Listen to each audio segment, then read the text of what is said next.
कार्यकाल जो माननीय मोदी जी का था और उससे पहले का भारत, ये आपने हमने सब ने देखा है कितना भारी बदलाव आया पिछले 10 साल में।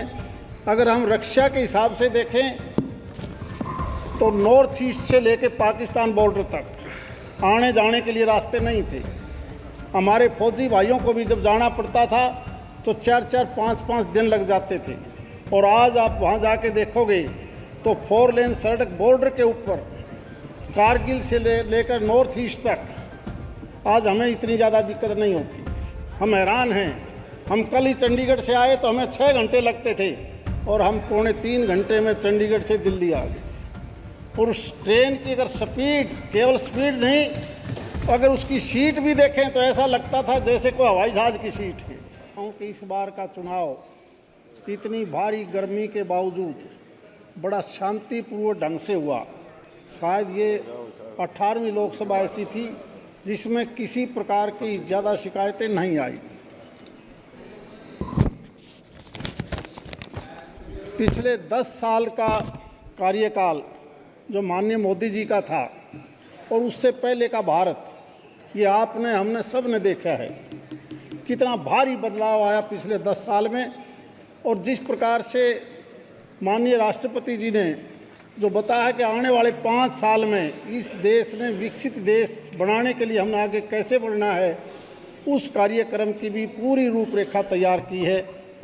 तो मैं बधाई देता हूँ माननीय मोदी जी की सरकार को, जिन्होंने 10 साल में इतना बदलाव किया। अगर हम अलग अलग सेक्टर में देखें तो एक समय था 10 साल पहले, अगर हम रक्षा के हिसाब से देखें तो नॉर्थ ईस्ट से लेकर पाकिस्तान बॉर्डर तक आने जाने के लिए रास्ते नहीं थे। हमारे फौजी भाइयों को भी जब जाना पड़ता था तो 4-4, 5-5 दिन लग जाते थे। और आज आप वहाँ जाके देखोगे तो 4 लेन सड़क बॉर्डर के ऊपर कारगिल से लेकर नॉर्थ ईस्ट तक आज हमें इतनी ज़्यादा दिक्कत नहीं होती, क्योंकि हमारे एक ऊपर कहीं चाइना बैठा है, कहीं पाकिस्तान बैठा है।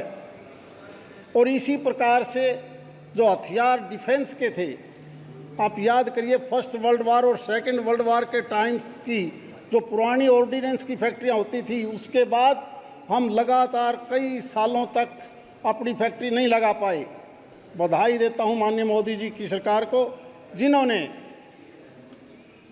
Make in India, made in India के नाम से अपने हथियार न केवल हमारे देश में काम आए बल्कि हमने विदेशों में भी निर्यात किया। केवल रक्षा के मामले में नहीं, अगर हम इंफ्रास्ट्रक्चर देखें तो एक समय था आने जाने के रास्ते नहीं थे, चाहे वो नेशनल हाईवे की बात हो। हम क्योंकि एनसीआर के रीजन में हैं, यहाँ से किसी ने बम्बई जाना पड़ता, मद्रास जाना पड़ता, लखनऊ जाना पड़ता, कलकत्ता जाना पड़ता, दिनों दिन लग जाते थे। और आज कई बार तो जब हम सड़क के ऊपर जाते हैं और कोई आदमी 10 साल के बाद अपने गांव में आता है, अपने शहर में आता है, तो भूल जाता है तू कहाँ का रहने वाला था। एक बार जब सड़क पर चढ़ता है तो भूल जाता है कि कहाँ से उतरना था। ऐसी ऐसी सड़कें हमने केवल विदेशों में सुनी थी, देश में नहीं देखी। और केवल सड़कों का मामला नहीं, अगर कनेक्टिविटी में रेल की बात अगर हम करें, अगर हमें रेल के माध्यम से दूसरी जगह जाना पड़ता, दिनों दिन लग जाते थे। और आज हम हैरान हैं। हम कल ही चंडीगढ़ से आए तो हमें 6 घंटे लगते थे और हम 2.25 घंटे में चंडीगढ़ से दिल्ली आ गए। और उस ट्रेन की अगर स्पीड, केवल स्पीड नहीं, अगर उसकी सीट भी देखें तो ऐसा लगता था जैसे कोई हवाई जहाज़ की सीट है। ये है मॉडल। इसी प्रकार हवाई जहाज़ के मामले में देखोगे, बड़ा हर जगह जिस प्रकार नए एयरपोर्ट बने हैं और एयरपोर्ट के बाद जो एयरलाइन की अलग अलग हवाई जहाज़ का जो हमें सफ़र का समय मिला है सस्ते रेट में, कोई मुकाबला नहीं इस चीज़ का। हेल्थ के अंदर अगर देखेंगे, एक समय था कोई बीमार हो जाता तो सारे लोग दिल्ली एम्स में आने के लिए लोकसभा के सांसदों हों या राज्यसभा के एमपी हों, चिट्ठियां लिखवाते थे। और आज हर स्टेट में मेडिकल कॉलेज, एम्स, जिस प्रकार से संख्या बढ़ाई है, आज से पहले इस प्रकार का भारत हमने नहीं देखा था। इसी प्रकार एग्रीकल्चर सेक्टर अगर आप देखोगे, क्योंकि हमारा क्षेत्र तो सारा सूखा था, जब रेट बढ़ते थे तो हम आज से 10 साल पहले जब बाजरा बाज़ार में बिकता था मात्र 800 रुपये 900 रुपये क्विंटल का रेट होता था। आज वही रेट 2500 में हम बाजरा बेचते हैं। रेट बढ़ते होंगे कभी राइस के, चावल के, गेहूं के, लेकिन हमारा जो मोटा अनाज था जिसमें पौष्टिक आहार है, अगर किसी ने सुनाई दिया, किसी ने ध्यान दिया तो ये पौष्टिक आहार केवल मोटे अनाज में कम पानी से जो फसल पैदा होती है उसी का रेट अगर बढ़ा तो माननीय मोदी जी के टाइम पर बढ़ा। हाँ जी, हम मेरी बात कर रहा हूँ। Honourable member please address the chair. वही बात कर रहा हूँ, अगर वो मोटे अनाज का रेट चेयर बढ़ा तो हमारी सरकार के टाइम पर बढ़ा, वरना वही रेट देखिए सन 1947 में जब देश आज़ाद हुआ तो देश की आज़ादी के ऊपर जिन लोगों ने बलिदानी दी उनकी सोच थी कि जब देश आज़ाद होगा तो हम तेज़ी से आगे बढ़ेंगे, लेकिन लंबे अरसे तक जितनी रफ्तार हमें पकड़नी चाहिए थी नहीं पकड़ पाई।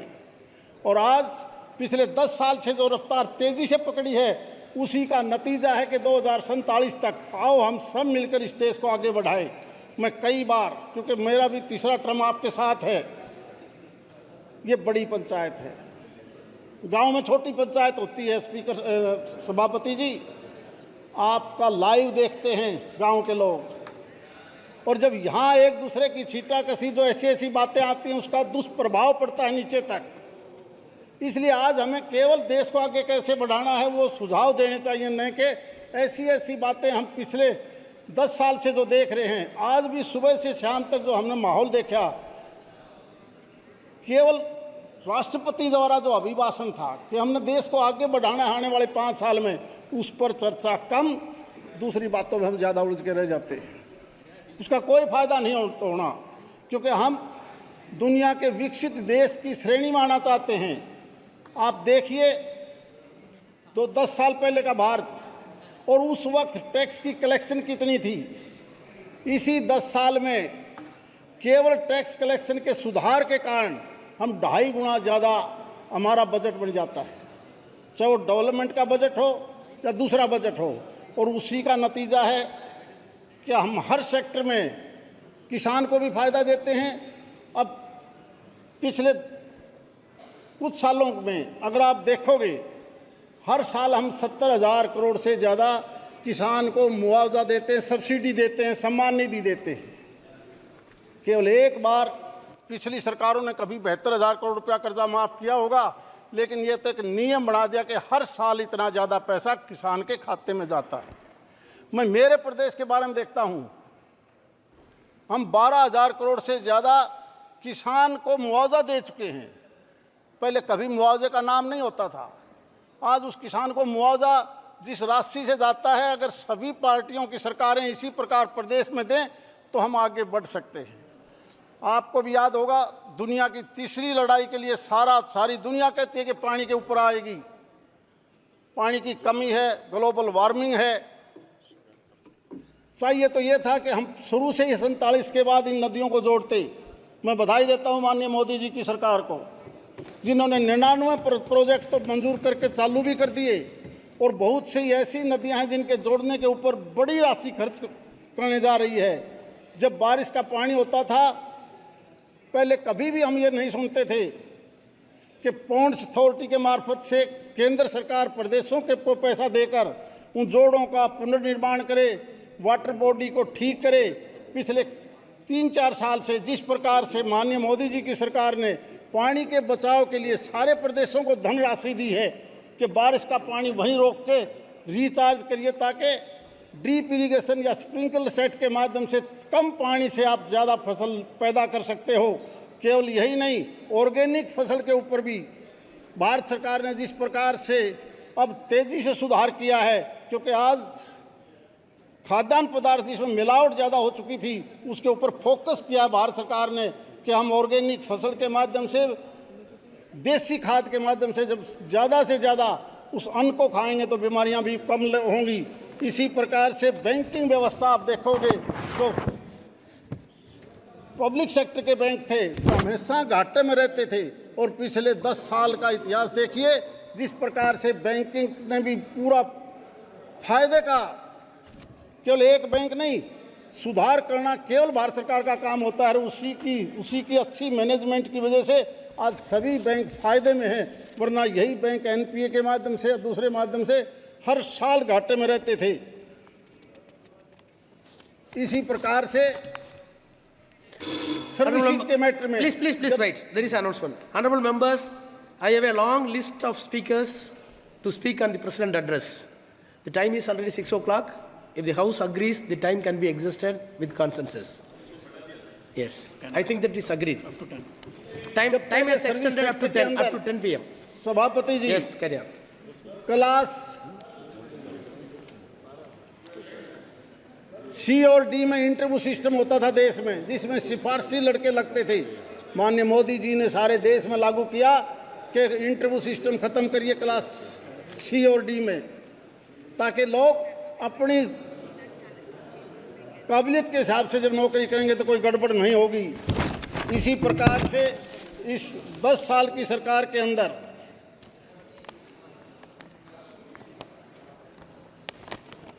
जिस प्रकार पावर सेक्टर में सुधार किया है, हम सिर्फ कोल और हाइडल प्रोजेक्ट के ऊपर आधारित थे, लेकिन मुझे याद है 10 साल पहले का, जब हम सोलर पैनल पर जो बिजली बनती थी, आप याद किए 12-13 रुपये यूनिट का खर्चा आता था उसके उत्पादन में।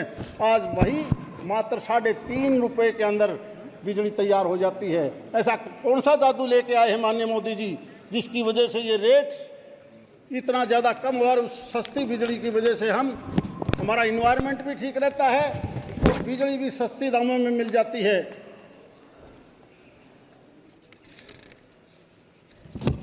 इतना बड़ा देश दुनिया में शायद कोई ऐसा देश होगा जो 80 करोड़ आदमियों को मुफ्त अनाज दे दे।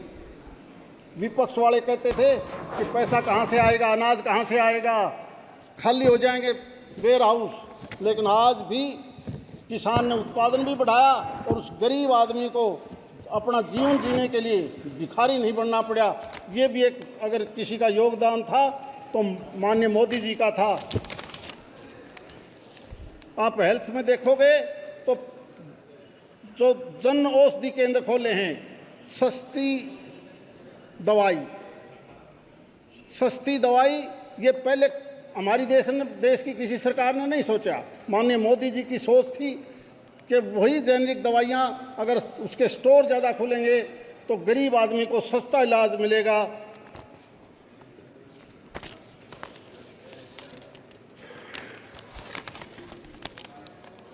इसलिए मैं इस जो माननीय राष्ट्रपति जी द्वारा जो 27 जून को अभिभाषण था, जिसका प्रस्ताव रखा माननीय अनुराग ठाकुर जी ने, उसका समर्थन करते हुए मेरी सभी हाउस के सदस्यों से भी मेरी एक प्रार्थना है कि हम इस हाउस की एक ऐसी मर्यादा जरूर बनाएं, क्योंकि आपकी इस हाउस को डायरेक्ट लाइव देखता है देश, छोटी छोटी पंचायत, खाप पंचायतें, और कई बार वो इस बात को भी कहने लग जाते हैं कि यार तुम्हारी पार्लियामेंट से तो अच्छी हमारी पंचायत है जहाँ कभी झगड़े नहीं होते, केवल स्पीकर जो कहता है वही हम सुनते हैं। इस प्रकार का एक ऐसा संदेश जरूर दें, केवल पॉजिटिव दें, जिससे सकारात्मक सोच हो के हम इस देश को 2047 तक एक विकसित देश में ले जा सकें। बहुत बहुत धन्यवाद।